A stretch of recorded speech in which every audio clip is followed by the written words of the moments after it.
And welcome to a Small Medium at Large podcast. I'm your host, Gail Heisen, bringing you intimate interviews beyond normal boundaries. I want to thank all of you for listening, subscribing, commenting, following us on YouTube and all the other social media channels like Spotify, Google, and all other podcasts. So I want to say that we're over 70 shows now. It's been a really wonderful experience meeting all these amazing guests. And I want to thank you all for sticking by us and increasing our subscribers and just coming along with us for the ride. I want to tell you today about our special guest. Today's special guest is San Qing. Taoist Master San Qing has over 30 years experience healing, guiding, teaching people, and opening people up to their true potential as a human being and as a light being. San Qing is an ordained priest and the 66th generation lineage holder and 126th generation lineage holder of Taoism. San is a Taoist master of Qigong and Nigong, and he is a prolific channel and healer who has built a reputation for direct access to the spirit realm. He is grateful every day to his teachers, the three pure ones and the Tao, for allowing him to witness miracles. San works with people all over the world, showing them that the impossible is possible. He's the author of 2 books, Tao Te Ching, Magical Register, and The Art of Synchronicity. His YouTube channel has over 400 videos with incredible guests in the fields of consciousness, remote viewing, out-of-body experiences, and much more. On his website called The Way 126 Experience, he describes a contemporary offering of an ancient practice mastered, refined, and cultivated for thousands of years, expanding, energizing, and synchronizing through tradition, ritual, and gratitude. San says, the truth is only what you believe. The way works on your unconscious and bridging the gap between your unconscious and your conscious, empowering you to a level of awareness you haven't yet experienced. People's inability to understand that their emotions don't control them, when in reality, they control their emotions. The way is the starting point for you, giving you the ability to be empowered, to be the master, keeper, and creator of your experiences. Let's welcome San here today. Hi, San. Oh, thank you, Gal. My goodness, you got me in a trance there. I'm like, who is this person? That sounds impressive. I want to meet them. Well, it's so great to be here. I've really been looking forward to this since the last time we met and had an incredible conversation. Well, I want to thank you. I really enjoyed being a guest on your show. And for our listeners, that's how we met. And that's how we find more interesting guests here, by being guests on other shows. So uh, it's a good way of sharing our podcasts around the world with everyone. So I always start off with your past. And so this is kind of a multi question. So it's got 2 questions here. Mhm. What type of family life and where did you grow up? And can you think back when you chose this spiritual path? Were you raised in a Taoist home, or is this something that you discovered later in life? Yeah, that's a great question. It's really interesting when you think for a minute, just for a second, you process all the synchronicities leading up to this moment. It's kind of like pretty profound. I think whenever someone has that moment of realization, they go, I've been hearing these messages since conception. It's like this has always been in the root of who I am. And so as a young boy, I sort of grew up in a single parent family and sort of was definitely exposed to an adversity, realizing, bullying and other things of that nature that drew me to changing sort of how I see my reality. And as a young boy, at the early age of 10, I started immersing myself in bodybuilding and powerlifting, Wow. following like Arnold Schwarzenegger. Actually, I picked up the Education of a Bodybuilder, his book, Hmm. and it empowered me because I was dealing with this daily bullying that made me want to sort of change I want to change my environment. I want to change how people perceive me. I want to change and realize that I'm not a victim. I was never a victim. And I think that was really sort of like the first evidence that I had this sort of access to this willpower that people would talk about that was beyond the average run-of-the-mill willpower. It was like something that couldn't be broken. There was something within me, no matter how, really, I mean, some of the events that if I look back at were quite character building as a young boy, being beaten on by 6 or 8 or even 10 kids, literally stomping on me, doing all types of crazy stuff. And then I would get up and it'd be like, literally, is that all you got? Come on, you got to do better than that. And they would just be astonished by the will, and it couldn't be broken. And it all came back to realizing I was extremely articulate, very highly sensitive to absorbing information. So I put little to no effort into my education, and I would always end up at the top of the class. And a lot of the kids really found that really disturbing. So, it's a cycle. When you look back at it, they had a really hard life. They'd go home, their parents would probably drink and beat them, and then they'd come to school and go, you know what? I'm going to find someone else. This goes downhill. You know what I mean? It's going downhill. Someone else is going to pay for what I'm suffering. So looking back at it, it's kind of like a realization that built me into sort of this sort of almost like obsession with bodybuilding, powerlifting from my teenage years. Where was that? And that was in Australia. That was in Australia. In Australia. Australia, mate. Good old Okay, Australia. down under. Down under, literally shrimp on the barbie. I just want you to know, my father became a weightlifter when he was a teenager as well. And he was a little Jewish guy in Brooklyn. And I don't know what bullying went on, but he would speak mostly Yiddish. And so he had difficulties with English and Yiddish. And him and his friends chipped in and they bought their first set of weights. And they'd keep them at his house and they'd all come over and lift weights. And that changed his life, just like you're saying. And until the day he died, about maybe 2 months before, when he went to the complete failing, weights were by his bedside. Even if he could only lift 5 pounds, it didn't matter. He did it through his entire life. And he said to remember that exercise is the most important thing that you can have in your life. Amen to that. Amen to that. I mean, it is. It's really empowering. But I got to a certain point where I pushed myself, started to get involved with competitive bodybuilding at a young age, really 5 years. And so, by the time I was 16, 17, I was coming in at 187 pounds at about 4% body fat. Really crazy stuff, because I embodied what I read in the papers. I had no boundaries. Where my mother really nurtured, the one thing that she definitely nurtured was my imagination. And really, son, I want you to remember, no matter what adversity you're experiencing right now, you will prevail, and all those bullies will end up doing nothing, and you'll become a really happy, successful person embodying your life. And I mean, that type of installing of those types of values, really, I took at face value, and that's how I perceive my reality. And so I embodied that. I got involved with bodybuilding. Later in my teenage years, it became problematic. It became like I was lifting 500-600 pound squats, deadlifts, all that kind of stuff. Oh my God. And it was all based on me believing in myself. Yes. So I was doing things that were very fashionable today, but like fasting. I was eating 1 meal a day. I was getting stronger. I was drawing on that energy that I didn't know I was naturally doing. And that intention was giving me the ability to get underweight and move it and do superhuman stuff.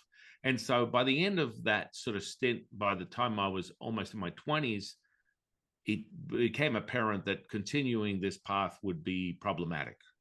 And there was a voice inside of me saying, go and try something more inside. And I was like, I don't know what that means. And then back in those days, Hare Krishnas, yogis, this type of process would be associated with meditation or sitting still. It wasn't really a big thing, as you and I both know. So I was like, okay, let me check this out. I've got an instinct. I want to try meditation. I don't think I can do it. I think I crush things. I pick things up. I throw them. I'm going to try this. And so I came across a free meditation class, and it was this tiny little Asian woman who was a grand master of something. And it was out of a rec center in a pretty much a ghetto. I'd have to say a ghetto, pretty much. I took my life into my own hands going out there. There was noise, there was chatter, there was just things going on outside of the building. Anyway, I sat there. I attempted to sit there. I was like in a lotus position, not really. This big gorilla, overgrown gorilla. I'm attempting to. I've never experienced that. I can't do lotus, and so I'm sitting there. I got back pains. I look around the room, and I'm one of the odd jobs. There's probably half a dozen people there that are just looking for a freebie. Give me something. I've got to find some meaning to life. And this tiny little Asian woman, she's like, okay, I want you to listen to my voice. And I'm thinking, listen, in my mind, I'm thinking, listen, I can barely not be distracted by the screaming, the yelling, the dogs, the ambulances, all this weird stuff outside this youth center. And I'm thinking, you know what have I got to lose? So I'm listening to her. I'm thinking, nothing's going to happen. And she goes, all I want you to do is listen to my voice, and then everything will fall away. And then it turned into, and I'm like, it's dead silence. I can't even hear her. And I'm sitting there going, holy sh! This is amazing. I'm onto something huge. And I didn't know what it was, but I'd never experienced anything like that before in my life. And I was like, I'm hooked. I'm absolutely hooked. And so from that moment, I started to realize that I need to find my path. And that led me into getting involved with training towards being a priest. And then there was a process of that. But I recall, because it's a recollection, I recall that when I was a young boy, I attempted to do martial arts. I got involved with Taekwondo. And there was actually a guy that was living in Australia that was a father of a friend of mine. And she said, you're getting bullied. Why don't you go and try this? My father's a martial artist. And he trained with this guy, Bruce Lee, at the time. And for me, I'm like, I don't know who Bruce Lee is, whatever, sure. Okay, whatever. And at that point, it was probably, just a few years after his passing. Probably I was like in the late 70s, early 80s. It was bad.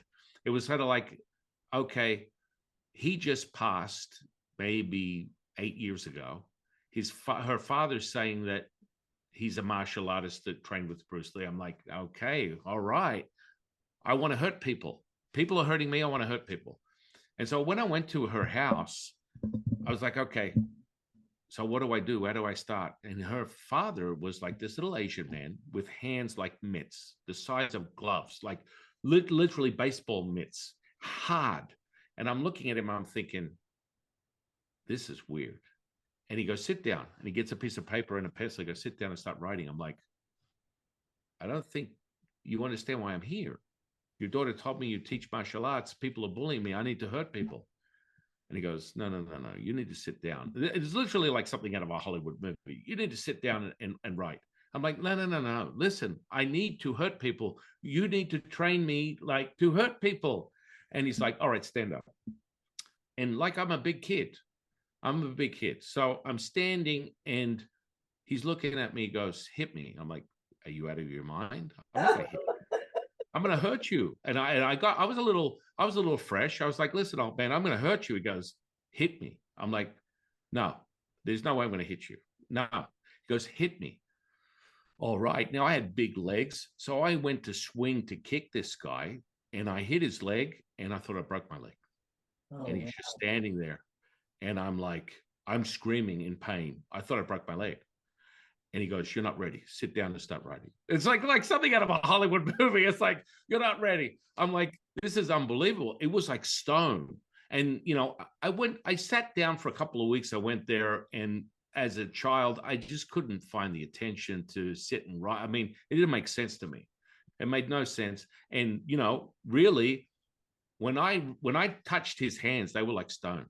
They were like literally, they were blocks of stone. So, okay, decades later, I understand how to generate that type of result within the physical tissue. It's a cultivation practice. But you start reflecting on where you came from, how you got here. And these are all stepping stones leading me up to, now being really consciously, cultivating Qi, cultivating Qigong, cultivating Nigong, cultivating the Tao for decades. And so So you were in Australia and you originally Australia, and then I moved were over to, teachers. I moved over to America. And And when did you so come to the United States? I guess I could say this without my kids, because they don't know anything else. But I did have a previous wife before my wife, so they won't watch this video. And I don't know anything. It's like there's daddy, it's daddy and mommy, and that's it. But yeah, I had a love interest, and I came back home. I was involved in the whole Jersey scene and the NYC, and I got the East Coast thing, and in what is it? What's that? Not Town Square. What's that place in New York City? I keep forgetting. It's Times Square, Central Yeah, Park. Times Square. When it was questionable, when literally you get shanked for a quarter. That time of the '90s, that was sort of leading out of what As was probably the worst time in history for New York City crime. But hey, you sort of build on that, and that got me involved in all the processes and finding the right teachers to cultivate, and then of course become ordained. And that was a process. And I went to China for a little bit, did that, and here I am. well, I'm I here decades later. being in New York is a teaching of its own. Because where can you be in a melting pot like that, surrounded by cultures of so many different walks of life, and walking down one street? So Yeah. there's so many different languages, and I don't know any other city like that in the world where there's that much of a blend of so many different cultures. I'm proud to have been born in Manhattan, but I'm much happier living in California. I don't feel New York is too fast paced for me and too much intense. It's just too much going on. It's very hard to feel calm in a place like that. Oh, So sorry, you're go not, ahead. you're not in New York now then? No, no, no, no. Now I'm in Viva Las Vegas, baby. Ah, okay. Nevada, yeah, yeah. But Okay. it's what I consider God's country, out here. I was talking to someone earlier today, and they're like, "You're out in Nevada. Why would you want to be out there? The energy is crazy. The Mhm. energy is off the hook." I mean, I literally had Dolores Cannon ripping my ear out for a couple of weeks there, just badgering me with these conspiracy theories of hers. Then I had this other guy I'm around the corner from, that little did I know, he lived out here for a lifetime.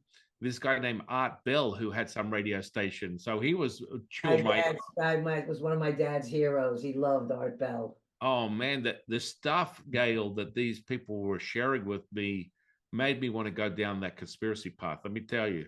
And you're sitting there, you put your shingle on. When it comes to the spirit world, you put you put the shingle up, or open for business supposedly, or they just assume it, and then next minute they don't leave you alone until it's done. Well, let's move on to our next question. Yeah. Which actually, since you mentioned your children, that was my next question.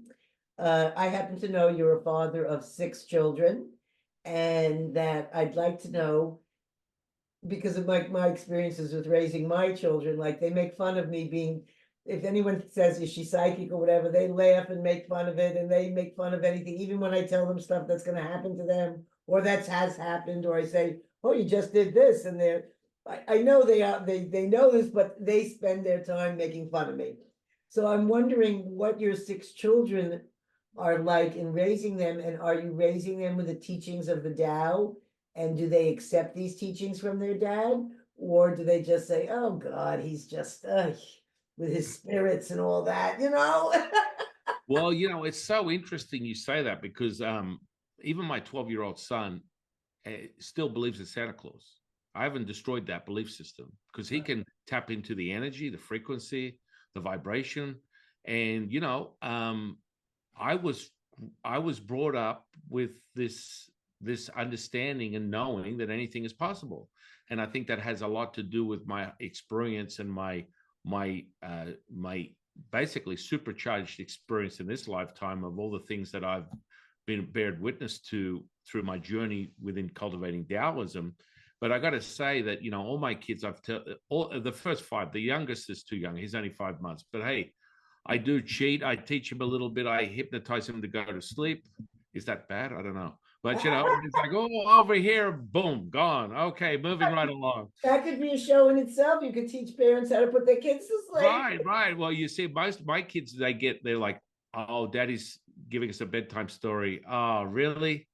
Because they know I cheat. It's like, okay, now listen to my voice and sleep. Okay, good night, bye-bye. And all five of them are gone. And it's a synchronized sort of effect. And so, you know, if anyone understands what that is, it's like first I start with the respiration, and I start with one, then I link all of them up, and then I start breathing in a certain pace, and then they start breathing at a certain pace, and we go to bed. And so they're like, oh, I'm not going to hear anything. If daddy tells me a story, I'm going to sleep real quick. So I'm cheating a little bit. But yes, all my kids are involved with the belief system, within Taoism, within the three pure ones. And I teach them things like remote viewing, psychic abilities. You know, they all started off fresh with a very infant sort of break the inertia with hypnosis. So, you know, we have family day where we'll go down on the strip in Vegas and we'll play street magic. And so what does that mean? It means we can walk up to a crowd because everyone's partying. It's Vegas, let's party. And there'll be a happy crowd there. And I'll go, would you like to experience bliss and joy in a fraction of a second? And, you know, everyone's partying. It's like, yeah, I'd like to do that. Their friends get the camera out like they're going to record the whole thing. And in the next second, I go, sleep. And they're like standing there passed out of sleep. And their friends are like, oh, what happened? And this is, you understand, my friend, how easily you can get into a state of awareness, but assume that you are asleep. You're just in another place, another dimension.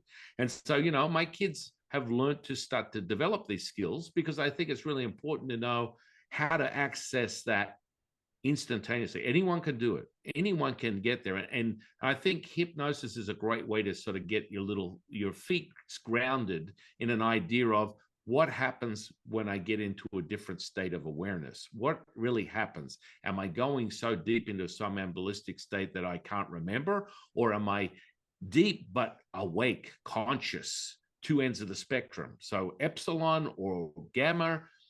Yeah, so they're embodying everything as just experience. So I'm excited. I expose my children to all the shamanic ceremonies and things that happen here. And I always just say, if you'd like to come, I don't force anyone to come. If you'd like to be there, I would love you to come. And they've participated in some they've even listed who their favorite shaman was of all the different shamans that came here, ones they liked and ones they liked more. And then when I came home from the spoon bending, and I think we did that in Mesquite, Nevada, or I can't remember, but a lot of remote viewings conferences have been in Nevada.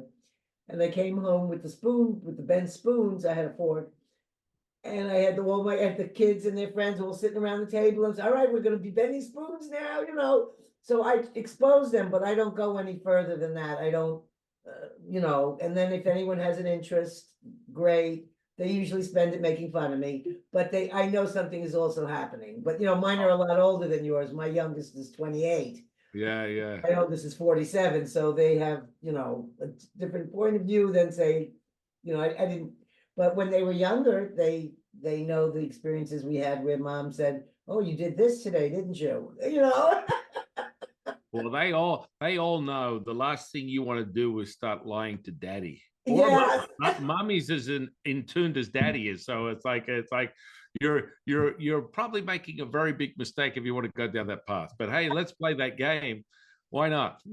So now that we've had a little time with our families, which I just love doing, I have listeners that maybe don't know anything about the Tao, and that's actually spelled Tao, but pronounced Dao. Yeah, Tao. And, Yeah.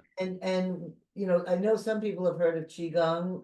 I know I have, but I don't know much about the Tao. I don't know a whole lot about Qigong, but I had never heard of one that you mentioned called Qigong. Yeah. Qigong. So if you could talk a little bit, I know you can't talk about 100 years of the Tao, thousands of years of the Tao, but whatever you can explain, what is the Yeah, Tao to someone who's never yeah, heard this, and Qigong and Nigong? yeah, yeah. Well, I mean, I think first and foremost, the reason it hasn't had very much play is because over the human timeline, there's been a sort of like a marriage between the emperors of Chinese history and their Taoist advisors, right? So Taoism was seeded back thousands of years ago, but let's just say it was documented as late as 6000 BC with pictographs and oracle bone reading, which was basically the seed at the beginning of the Chinese language. And then it's morphed into variations and variable dialects that have led up to what we use as Mandarin, i.e., simplified Chinese, and traditional would be Cantonese. So there's variables going over the 7 different emperors that had reigned over the Chinese culture. And then the initiate of Taoism was the Yellow Emperor. And the Yellow Emperor was given this incredible conversation, the whispers of the universe, as he would put it. He was glued to the earth for 18 days and downloaded for 18 days and nights, downloaded everything that is the Chinese culture today. So the seed of all that information from him, getting the information from the universe, and the mother of all things, we call the mother of all things, the Tao, which is the center point between the breath in and the breath out, is yin and yang. Between that breath and breath out is the Wu Ji, the center point to everything. And so he got all that information, he downloaded it, he created internal alchemy practices, which I still believe to this day are second to none for cultivating energy. And there's practices all over the world, but people pursue Taoist alchemy because it's so potent and it's so repeatable, and it's incredibly advantageous if you're looking to lengthen your lifespan, because immortality is a big thing for a Taoist. So you want to stretch out your incarnation, you want to saturate the cells. We sort of start with something where you're brought into the world, and we call it the Ching, your constitution, your life force is what you're basically your hereditary gene disposition, expression, your ancestors, what they've given you. But generally speaking, people are born into the world, they normally have a battery, and I get people to understand it's a battery. And normally you get 80% out of 100. I've never seen someone come in at 100%. They're normally at about 80. And then what you do as a Taoist, you, with your relationship with the universe and your cultivation practices, you can raise that battery up to 100%, and then from 100 to 1,000, from 1,000 to 9,000. And the very important thing is to saturate the 50 trillion cells that are basically the foundation of this physical flesh and blood that you perceive as your body. So the cultivation practices are very important, and the length of time is extended. Immortality is an option, and that's something that Taoists have been pursuing since the beginning of the Yellow Emperor. And so he got deep into the alchemy, and he was using the alchemical process to basically, the foundations of Chinese medicine as you know it today came from the Yellow Emperor, and everything in the Chinese culture was created from his relationship with the universe, and it goes way back. And then he was mentored by another immortal called Jade Emperor. And then, of course, the 3 pure ones that you mentioned in my bio are basically the keepers of the cosmos. If you look at Taoism from a religious perspective, which, as I am a priest, I integrate that aspect, they are the keepers. That means they're the Tao, being the mother of all things, is all things. That means everything. That means that this present moment, the fabric that this reality is carved out of, changing light to wave to particle to matter that we see before us, is basically perfection. And we're altering that as an individual, as a tuning fork, right? So when the 3 pure ones created the cosmos, it was a developmental thing, and they reside within your physical flesh, which is a reflection, a mirror of the universe. So when we talk about my macro to micro, as you're a micro of the universe, vice versa, all is one, one is all. this is representative within the three pure ones. So the three pure ones, supreme purity is the sun, the upper dantian. Jade purity is the middle dantian, which is representative of the earth. And the lower dantian is highest purity, representative of the moon. And so you take the magnetic and the electric components, you merge the two together and you create one with all things, which is representative of the lower dantian. So we get right into cultivating those energies, saturating, stretching out the longevity of the human body. And it's about, riding this till the hubcaps come off the best you can. You want to get fun till daddy take a T-bird away. You want to keep going. You don't want to let go of that. And it's part of the incarnation. It's about enriching yourself. And this is what we call within our cultivation practices, absorbing the riches. So we get it deep into the chi and packing that chi. The chi is the life force. The chi is really past the electromagnetic spectrum of this reality, right? Yeah. So it's not of this world. The world is created from the fabric of that. And so when say, for example, yourself or myself bring that resonance into this space, it resets everything back to a default. That's how we acquire miracles, manifestations, remote viewing, sensory perception, all that type of stuff. Just like we're sharing a chill right now and an acknowledgement, a realization that this is true. And this is where the experiential stuff that Gail and I experience goes way beyond anything book learned, in my opinion. You need to be able to experience it. It has to be visceral. And that's when you know you're right, dead on money. And so the Tao is basically, in essence, the Tao is two sides of a mountain. One side is yin, one side is yang. The Taoist seeker goes up the mountain, brings the two together, merges as one, and you reveal the Wu Ji, the stillness, the mother of all things, the Tao. And so I've repeated that a couple of times, and people go, "Did you say the mother?" I said, "Yeah, we know where it came from. We ain't playing. We know that divine energy and that magnetic fluidity, the mercury within the alchemy process, the water, this is yin." And so when you merge the two together, you have a realized superpower that you're just basically being able to create within this 3D that would be something that would be out of that, because you're sort of like bringing perfection back to a distorted reality that's slowed down due to people's manipulation of what we're living in. And so Taoism is a great way to really just, we want you to remember who you are. And when you remember who you are, all things are realized. And it's just coming back. It's like that old show from the 70s. Welcome back, welcome back, welcome back. Remember Welcome Back, Kotter? Yes, that was such a, and you resonate with it. You don't have to do anything. You just feel it. It doesn't have to be as deep. So the Magical Register, you mentioned one of the books that I published. I just finished transcribing it from Lao-Tzu, who's my personal teacher, and I go in conference with him on a minute by minute basis. And that's where I like having a little dialogue. And then when I want to get the secret sauce, I have the monologue. So we go from the dialogue to the monologue, and it's always good because I've always loved that type of like spirit interaction. So do you feel are you channeling him then, or Yeah. just channeling him? Every single word from that Tao Te Ching, anything I really say, I'm really as dumb as a bag of rocks. Nothing that I say coming out of my mouth is mine. I'm going to be very clear to the audience. As one of my teachers, Jade Emperor, says, when you accept you know nothing, you know everything. Mm-hmm. It's like, you know what I mean? So it's like, I sometimes, as the observer, it's coming out of my mouth and I'm like, where the hell did this come from? I look smart. If I keep listening to this stuff, it's got to keep coming out. You know exactly what I'm saying, right?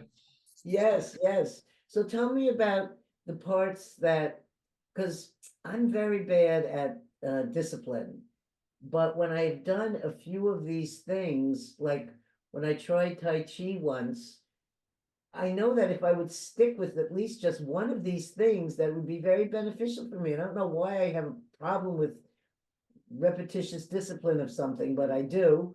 And maybe because I grew up not having any restrictions. But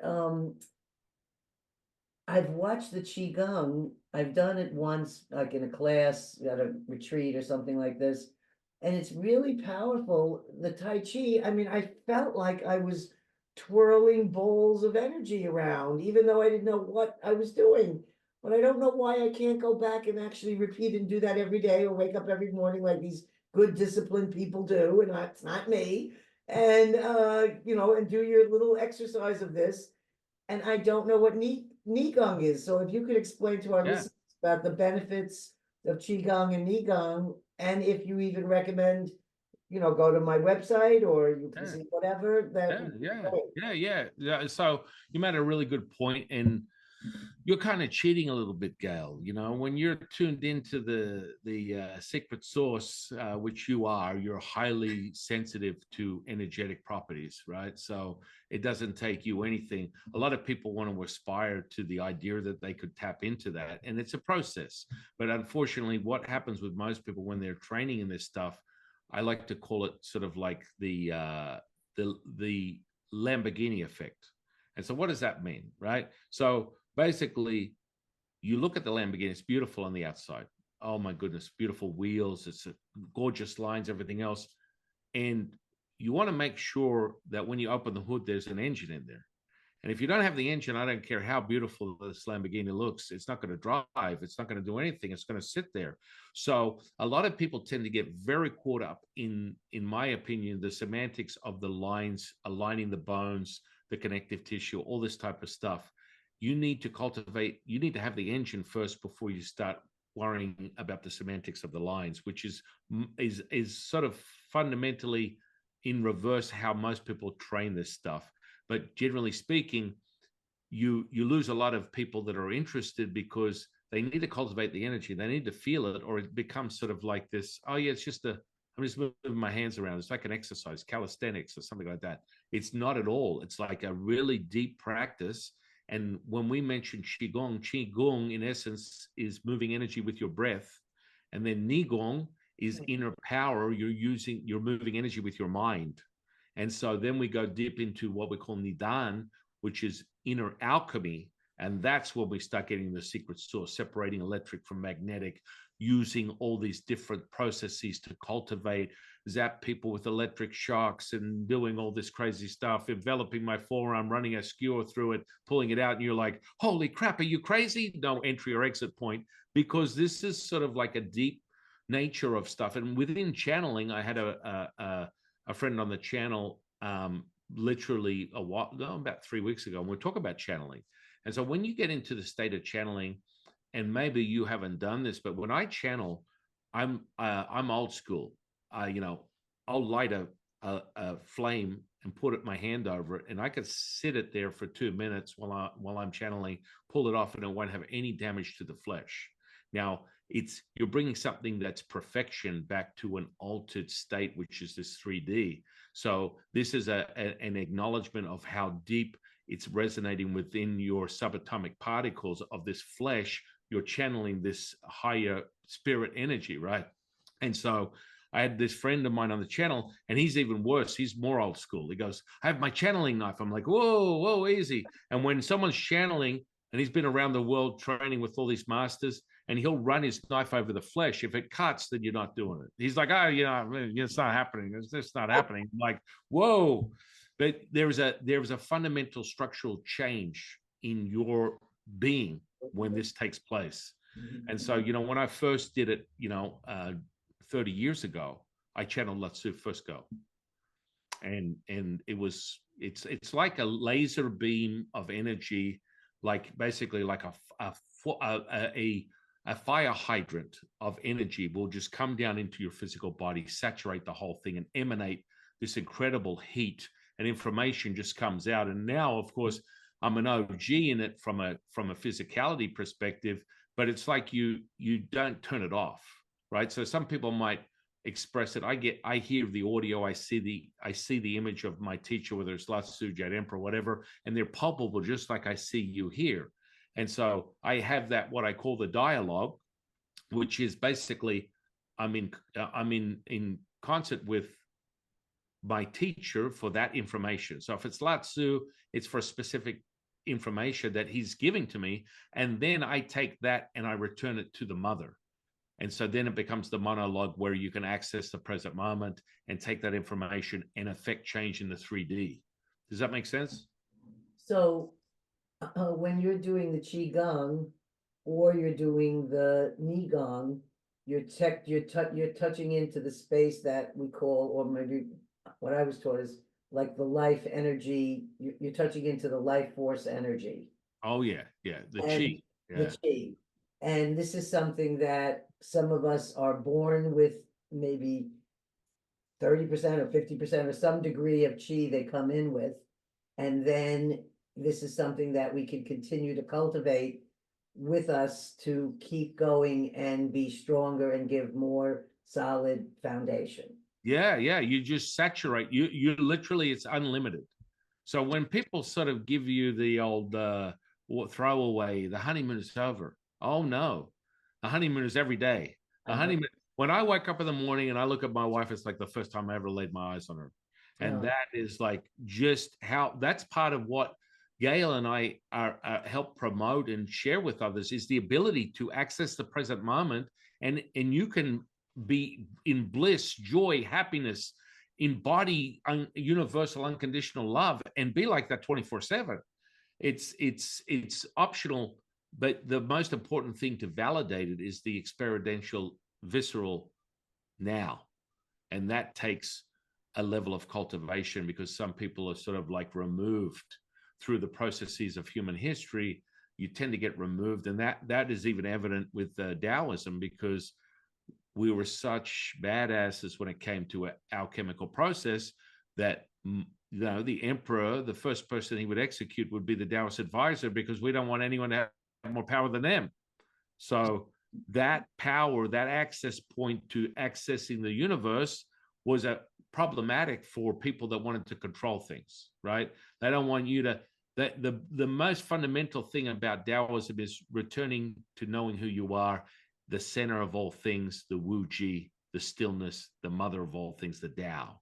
And when you are able to do that, the highest point of ascension within Taoist process is accessing direct source information. You're not relying on anyone else. Well, when you say that, it's then making me realize when I complain about the fact that I'm not good at discipline and doing something religiously every day. Well, I guess that's also because I function differently. So maybe that's really not my way. It just never has been. But I'm not missing out on having these experiences.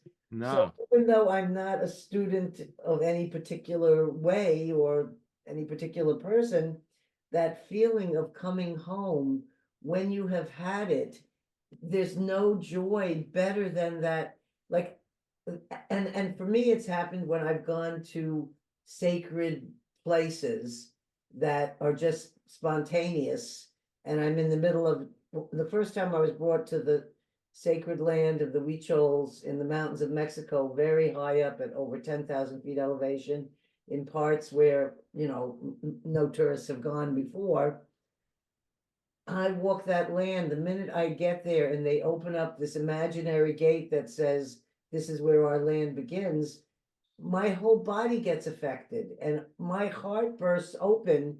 And even though I may be crying, it's not crying of sadnesses, it's crying of feeling like I'm home. And I felt that there, and I felt that in remote areas in Mongolia, when I was up getting close near Siberia, when I was down in the Gobi Desert. When you're in these places where nature is the power and the force, and you open up to feeling it. But I could be standing there next to another person and they feel nothing, that it doesn't affect them this way, or they don't start crying, or, so I've always felt, well, I guess I'm just more sensitive than this other person, or whatever the reason is. But I think profound things happen in places that hold this kind of incredible life force energy just in their being of their natural place. Yeah, I mean, you resonate there. You and I have been passing energy back and forth this whole conversation, and it has different amplitudes in expansive moments. It's just an attunement. And we say that it's not dismissing it, because there is a level of cultivation. Your path was cultivating it. You didn't have to sit down there in the lotus position, lighting 3 incense, calling in your guides, singing Kumbaya. You embodied it as one. You embodied it.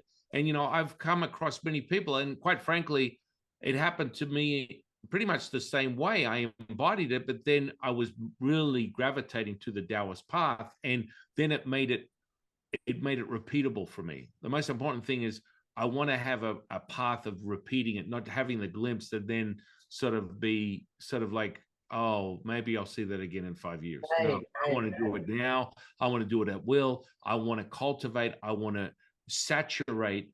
And, you know, that's what happens when you have a method. When you have a method, and I think that's shown you your path within shamanism, is you start to embody sort of an idea of how you want to shape it. I think from all the shamans that I've spoken to, is a lot more organic freedom to develop skills when you're accessing the spirit world.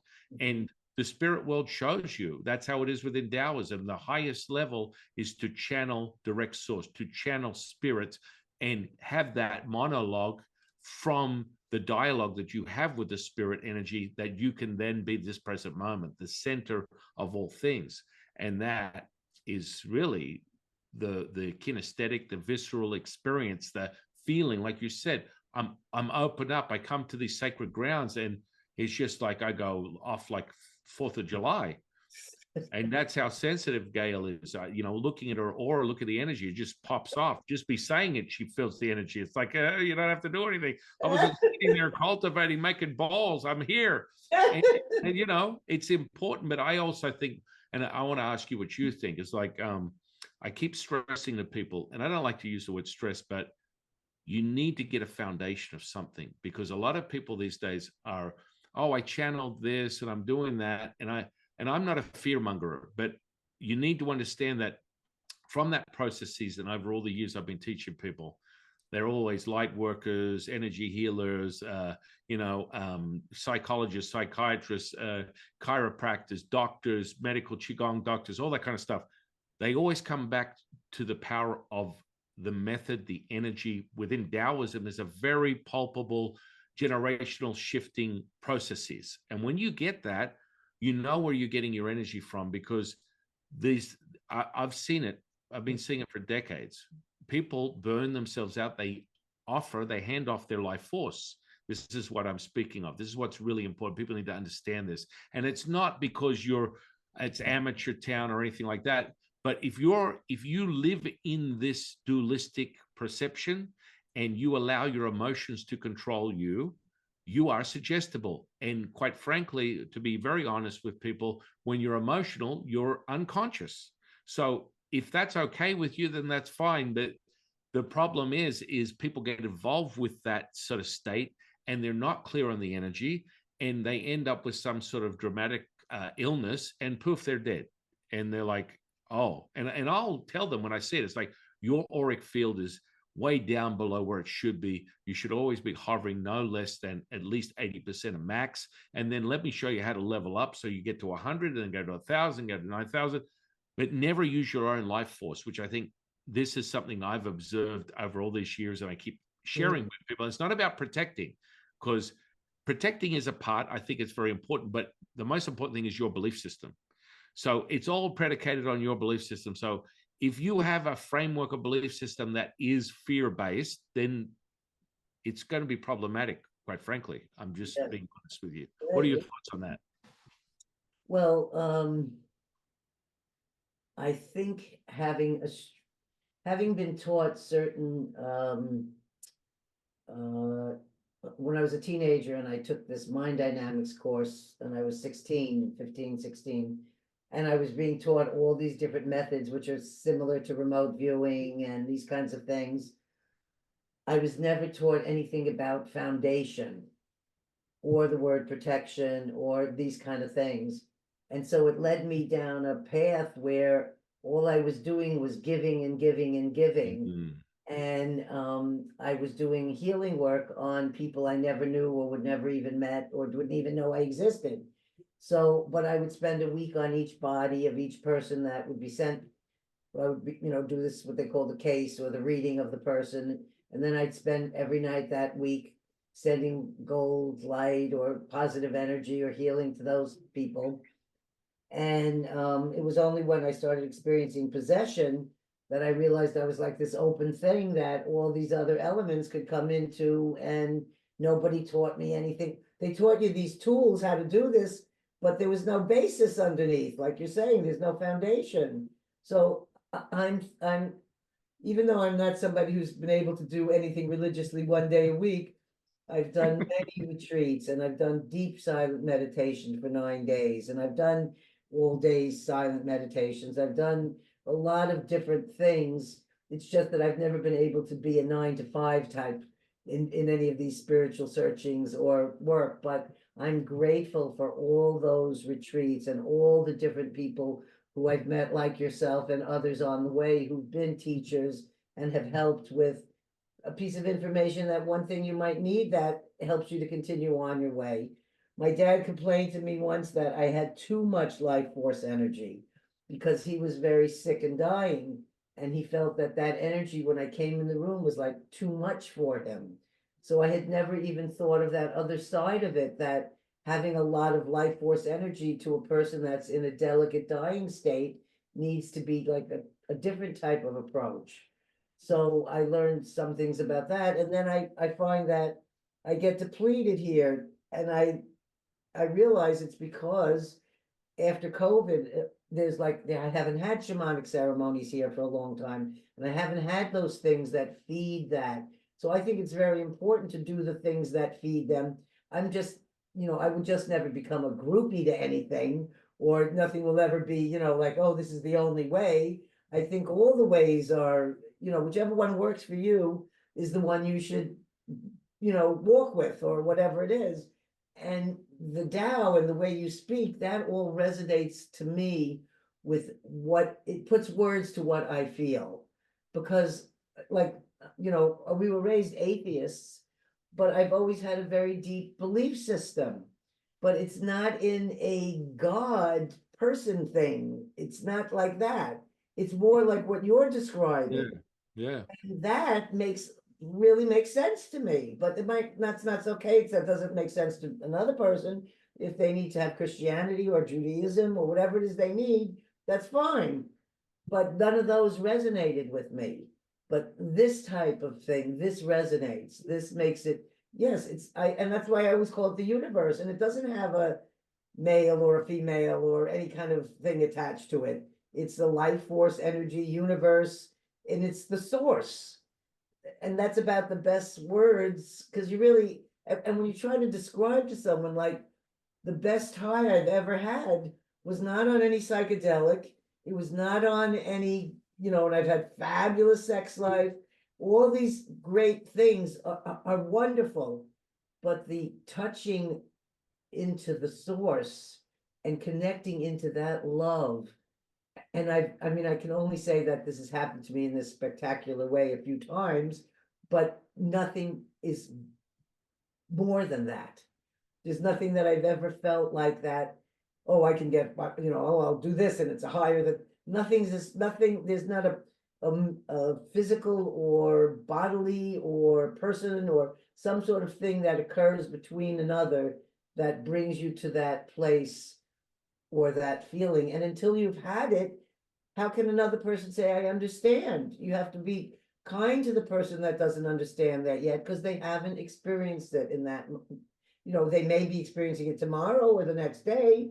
And it's good that they hear these words so that when that actually happens, they say, oh, that's what they were talking about. yeah, yeah. Now, amen to that, my friend. So let me get on another question, because we're getting close to our hour, Yeah, and I still have a whole bunch more questions about your books and things. yeah, yeah, yeah. Go ahead. So one, I had, I think I'm going to skip it. I did have one personal question, which was, Yeah. what kind of job did you ever have other than in the Taoism? Like, did you ever have a corporate job, or did you have to be out in the world and do any of that kind of?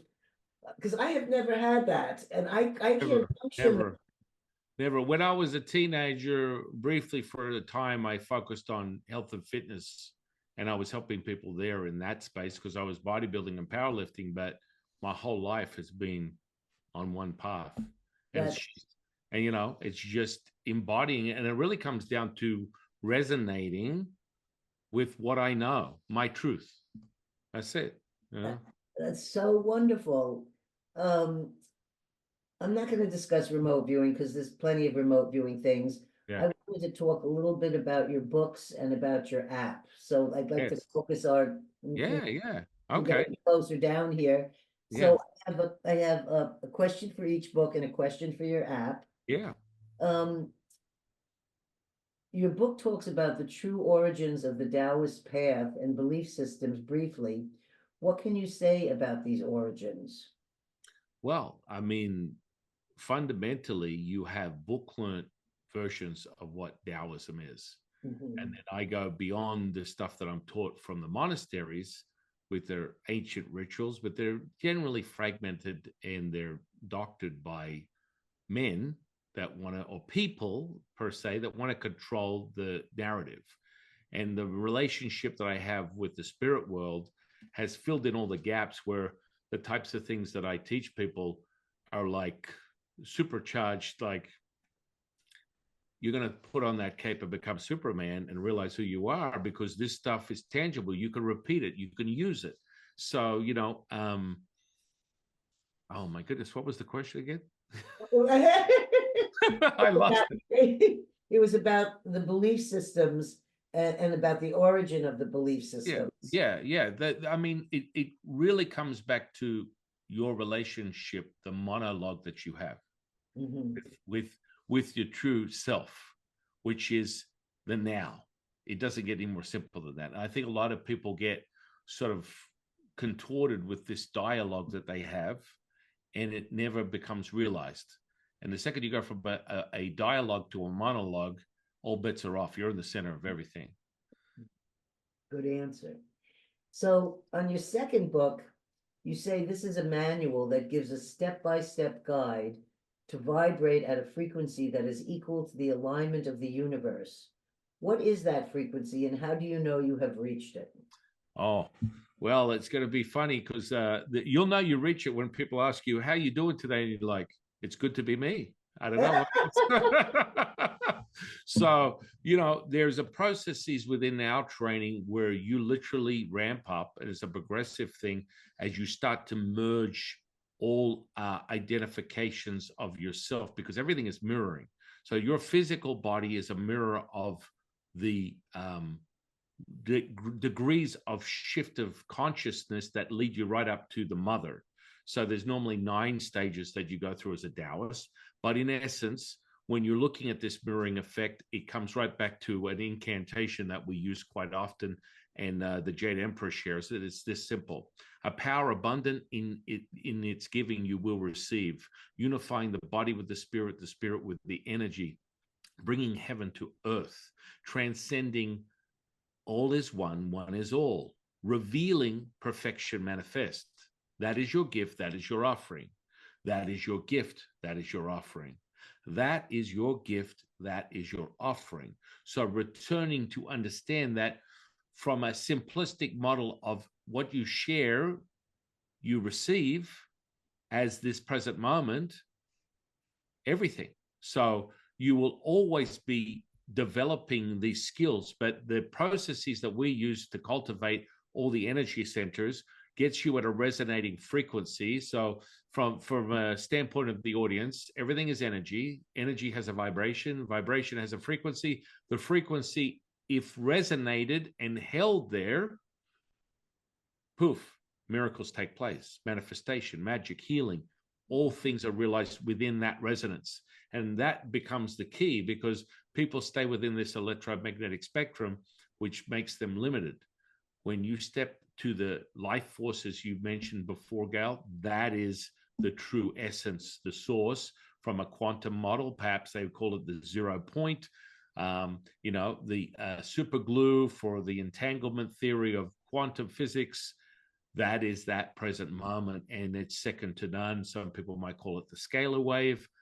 I honestly can tell you it goes way up beyond any sort of described hertz or wavelength of energy.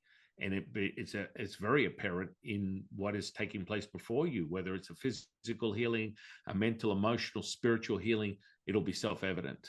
And so there's a process that you go through, and you will be able to repeat it through this training. Now, we just had a really beautiful book release party here for our friend Stanley Krippner for his memoirs. And two guests came, and one was a celloist, and the other had a three-man's band. And what they were playing was all had to do with frequencies. So is this like that there's a circuit? This is all, this frequency thing is new to me, learning about this. And that the Earth has, I can't remember if it's 482 or 486 or something. 783. Oh, 783. 7.83. Yeah. So that's the frequency of the Earth.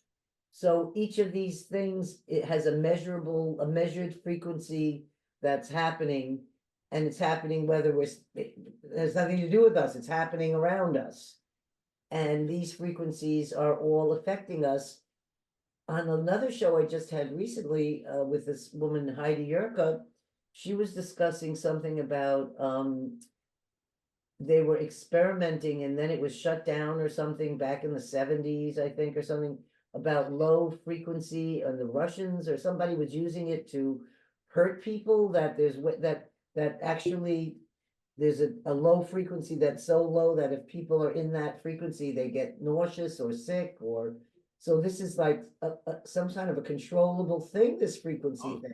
Oh, 100%. I mean, the Schumann resonance is what you're talking about, which is the heartbeat of the Earth, right? So that's the magnetic field that the Schumann resonance measures, that magnetic field, which is about 7.83 hertz, which in reflection to the micro version, which you are a micro version of the macro, you're running at that. When you're running at 7.83 hertz, that's right in the spectrum of a theta alpha brainwave, which puts you in a highly state of alteration. You can alter and create all things at that brainwave. Now, if you're just standing still as a human being on planet Earth, observing the circadian rhythm of that, which would be incorporating the Schumann resonance, then a friend of my channel, Alexis from Ascension Diaries, she reads the Schumann resonance, and she noticed that there's an artificial alteration of that resonance and is bringing it up to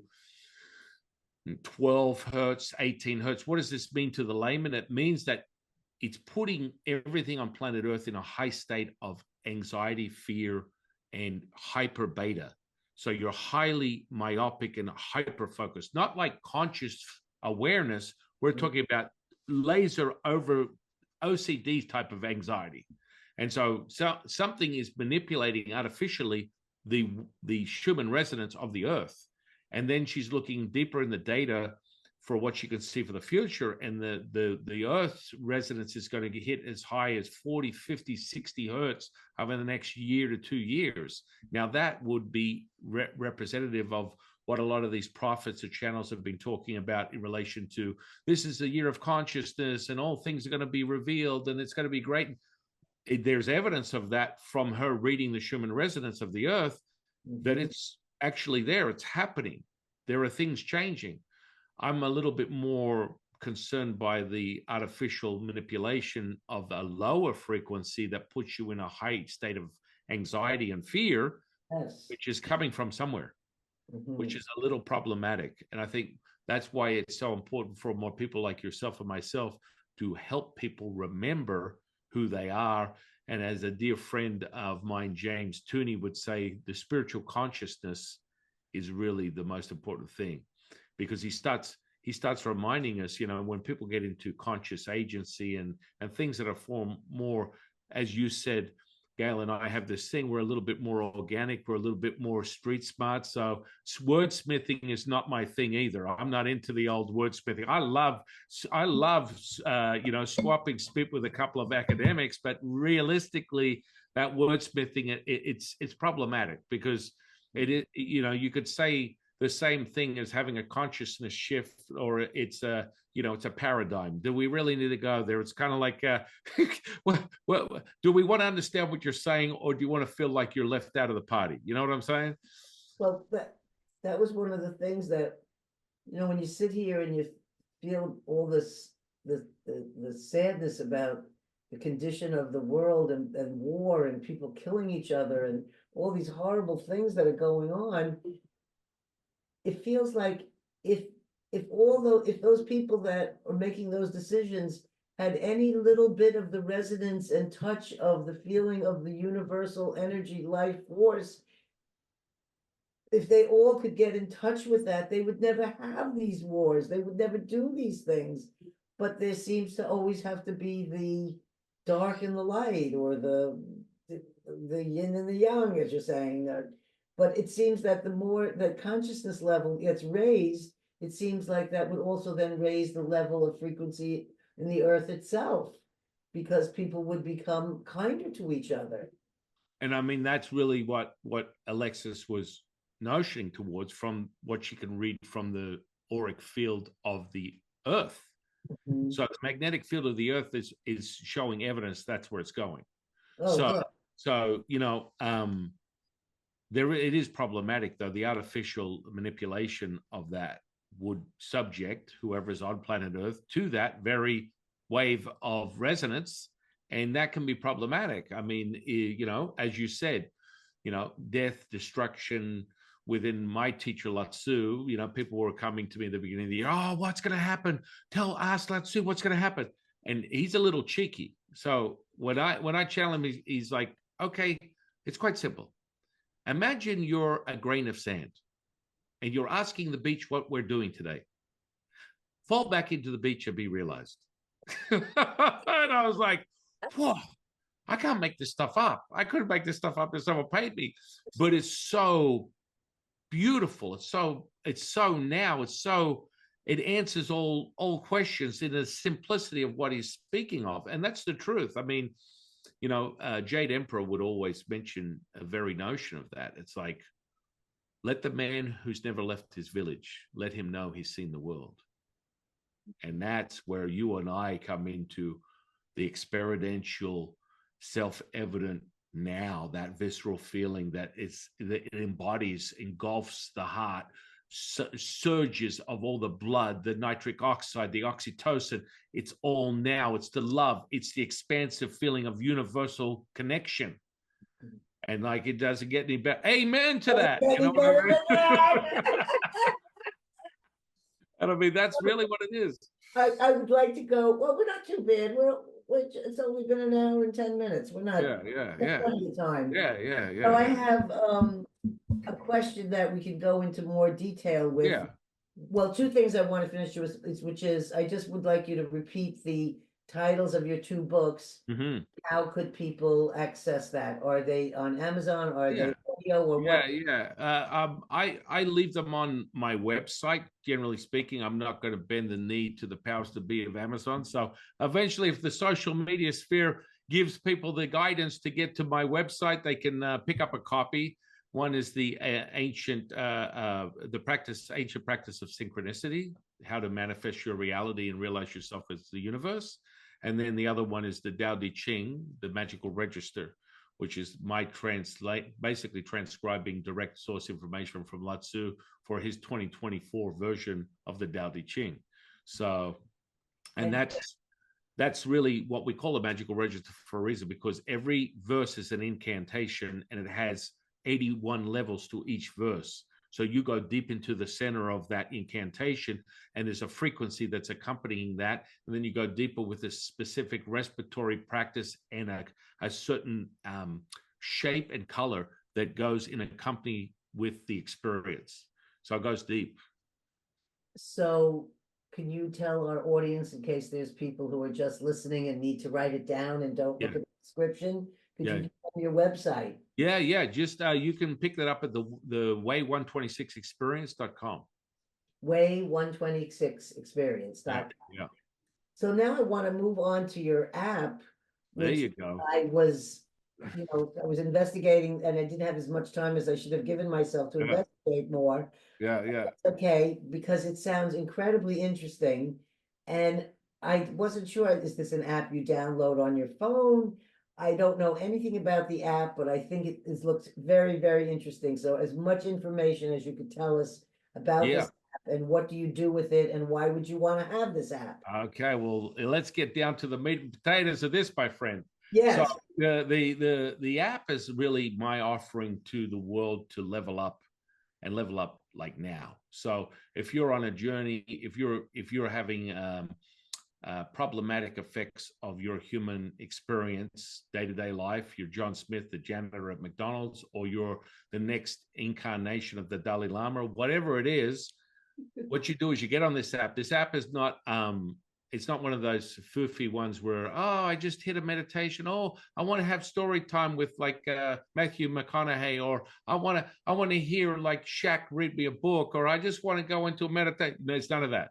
So it's specifically a method. So it has a visual and audible component. It creates the kinesthetic response. It supercharges your nervous system. You create new synapses in the brain, information energy highways, and you literally master your emotions as the first level. The first tier is guaranteed you're going to have a handle of your emotional state like a master. You will move the emotions over, put them in the corner of the room, turn them around, tell them to sit down, be quiet, play dead, and you are the observer. That's the first side effect. I need that one. And well, you're so energetic, it literally it will work for you. And the beautiful part is you don't have to be in a belief. You don't have to have a belief system. It's self-evident. So when you hit play, the regular side effect is I feel like I just had 5 pina coladas, a full body massage, in 10 days in the Bahamas, and I don't understand it. I don't get it. Well, you don't need to, because it's working on your energy centers. So in lots of situations, people may at first literally pass out. A lot of people pass out. They like start to watch it like, I'm going, I'm going, I'm gone. And they're like, oh, well, what happened? Is this not working? No, what happens is your energy is so skewed, it's so distorted, as you would call, within one of my dear friends, a Buddhist monk, Martin, would call it the dukkha. It's so distorted that what this does is it dials in and synchronizes each energy center. So the first tier, there's 9 tiers to this app. There's over 2.5 years worth of material. But the first, I would tell everyone, if there's one thing you want to do, if you're working in a situation where you're attempting to get a handle of your experience of what you know is your life, and I say you spend two months in a week, and you'll have a mastered skill that you can take with you. If you never use the app again, you instantly become realized. And that's really important, because that is something that most people have issue with, which is the ability to be able to handle whatever's in front of them. Their life is just problematic. Their life becomes overwhelming.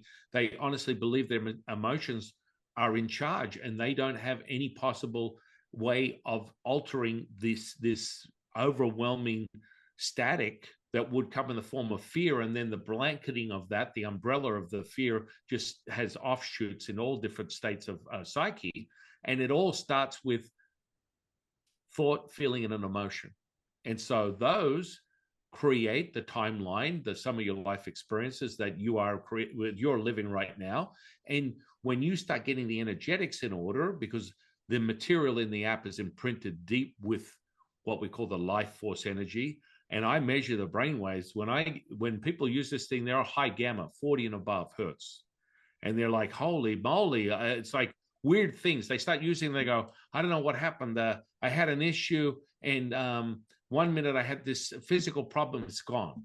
And then I manifested my dog living another 5 months when they told me I should have put him down like last week. All these weird things start taking place because you could become synchronized. And people don't have to get into a deep belief system. They need to resonate with the experience. So I always remind people, if you're thinking you're not knowing, if you're knowing, you're feeling. You're feeling, it's a visceral thing. And that's when you start to synchronize. And so then when you synchronize these energies through this processes, so it's a micro dosing, which people need to understand. It's not going to be like this blow your roof off Kundalini experience and you're going to have a meltdown and think you're having a psychotic episode. It's a micro, That's what you and I had, right? We're helping, we're saving the audience the fragile pain and suffering that we went through, right? So it microdoses you from week to week. So you go through all these different levels, and it's actually first 5 elements that are you possess within your body. You're turning on these energy centers, and then you activate the directions, which has a huge fundamental effect on equalizing and creating a homeostasis and a balance, that you are interconnected with the earth and the universe, and you will feel it, and you'll just be like, holy crap. And I get people all the time, and they're random. They're not like you and I that are seekers of consciousness. They're like, I'm I'm an attorney of an office outside of blah blah blah, and I can't believe this stuff. I'm using this thing, and I've got one of my clients chewing me out over this stuff, and I feel as high as a kite. I'm like, I would have been problematic. I would have been like anxious. I would have been stressing out. As you and I would say, I would have been verklempt. I would have been vercharted. It would have been crazy. I would have looked at them and went, listen, you Meshuggah, enough already, please. Please. Alien with your Yiddishes and stuff. Yeah. And so, this is a type of thing that I think everyone should have access to. And that's why I always tell people, it's like, it's your time and investment. But I will say this, the first time you use it, it's the recommendation, and for you to move through and activate these energy centers, you have to do it once a day for a 7-day period. That accesses a whole level. Then you go to the next level, and it turns your energy centers on, ladies and gentlemen. You need to realize that microdosing is critical to a really well-balanced, equalized, synchronized sort of energy. And that is a progressive thing. So when you turn it on, all of a sudden, life becomes very easy. And you don't realize how distorted things have been for so long. And it's all got to do with energy. And this app, is this something that they can get on, whether it's an Apple phone, or is it a laptop, or is this? Yeah. You can get it on Apple or Android. Download it at your own pace. And remember, I want people to realize this is not one of those foofy, feel good, take a meditation here, go there. Right. It's a system. You're going in there. Now, the fundamental effects of it is, I always like to measure things. I'm a show me guy. I'm an 80s guy, so I'll take the Pepsi challenge with anybody. You know what I'm saying? Anybody. The Pepsi challenge. So when you use this, the first time you use it, one of the biggest things I think with our journey, Gail, is that this space of spirituality and consciousness is so subjective that a lot of people get involved with it, and they're like, I just put in 6 months or a year, and what have I got? Bumpkus. I've got nothing out of this. What's going on here? And this is what happens with people when they can't measure their results. They need to be able to measure their results. So you there? Yeah. Oh, yeah. You froze there for a minute. So the measurable part is, the first time you use it, it's 27 minutes, is a 9-stage transition that activates your energy centers. You've become fully energetic. And then you go through what I call the experience. It's called the Wave 126 experience. And that just is a complete full body overload or overhaul. And so in the end, you do this once, and then I give you an exercise to measure your development. So that means that you can take it, and it doesn't end there with you singing Kumbaya and wave your hands to your spirits or whatever. You're able to step out of it, go into the next room, and your husband said, I burnt the meatloaf. I'm real sorry, honey. We've got nothing. It's McDonald's tonight. And instead of you today. right, instead of getting unhinged, right, you go, oh, I think I'm gonna get it. I'm gonna supersize tonight on the way for the drive-through. Why not? And so you realize that you can harness that. And the first thing that happens with the exercise I give you when you get out of that is being able to bring in that energy instantly, as everyone should. Everyone does. You and I do it like champions, but most people, there's a process is to develop their skill to remember who they are. And it becomes really, really, the more you put in, the shorter the time that it takes you to acquire that state. And so the most important thing, and I mean, that's problematic for you, like 27 minutes, hey, Caval, that's a lifetime commitment there. I don't know about this. But generally speaking, you get so high that people just love it because it changes their life, you know? And so now if they want to download the app, do they go to your website, or how do Yeah, you just go to the website, then they will send them to the app store and they can download the app on iOS or Android.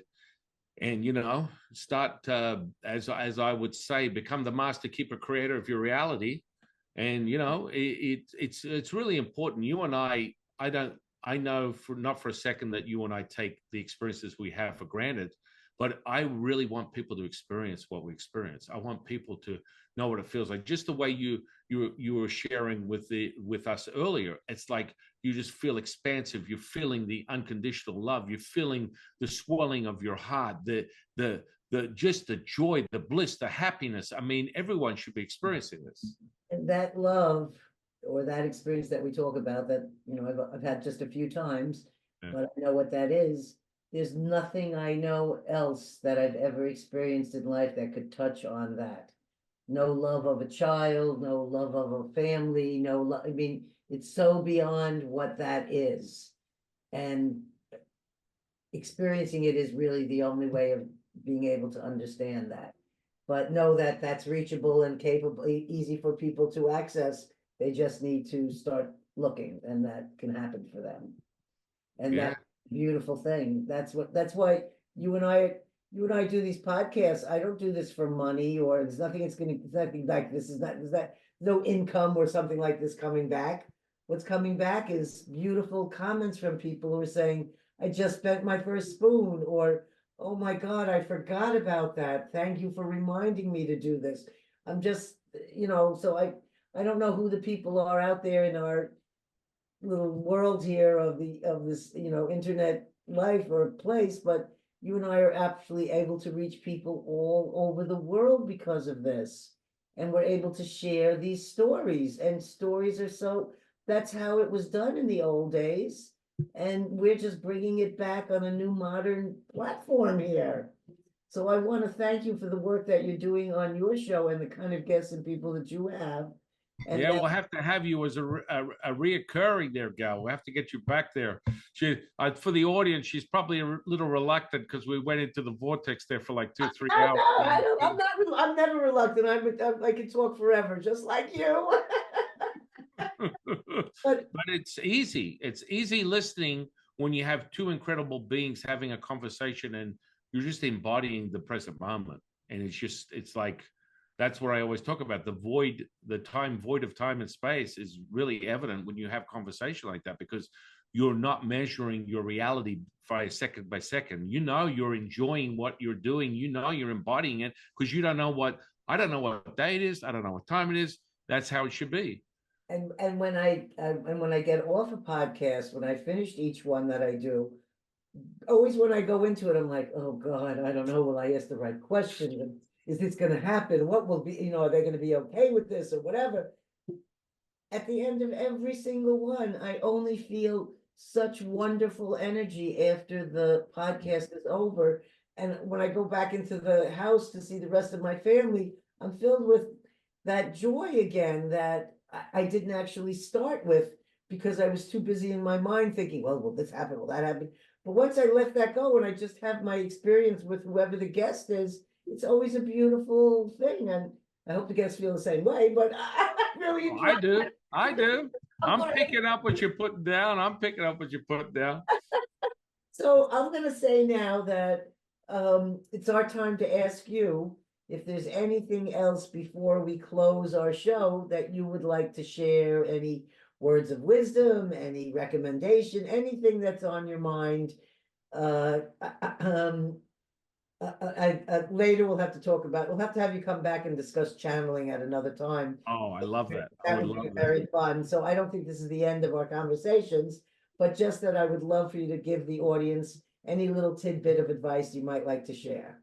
Yeah, just realize from a friend of my channel, Miguel, who's a Gnostic, he always reminds you to be in the present moment. I always remind people that he shared with me this sort of like profound sort of realization. He wakes up every day thinking it's his last day. That's when you know what is really valuable to you. What is your truth? What does it matter whether someone burns the meatloaf or your neighbor's complaining about your dog shitting on the lawn? You're right now. What are the true What's the essence of it all? And that was so profound when he shared that with me. I'm like, yeah, that's what I'm talking about. And it really is. And I normally always ask people, so what's your definition of consciousness? Consciousness, I don't know, it's just now. It's just all things. It's just this present moment. And I'm just grateful to be able to wake up every day and share space with incredible beings like yourself, be able to look at my beautiful wife, my 6 gorgeous kids. And this is it. I live this all day long. I mean, honestly, it is an experiment on the nature of the human condition, because I've been married to my wife over 12 years, been together 15. I have not spent a second away from her. And like, people are like, what you talk about, Willis? What do you mean? You're what? Are you kidding me? I manifested. I want to spend every second with my wife. I want to spend every second with my kids.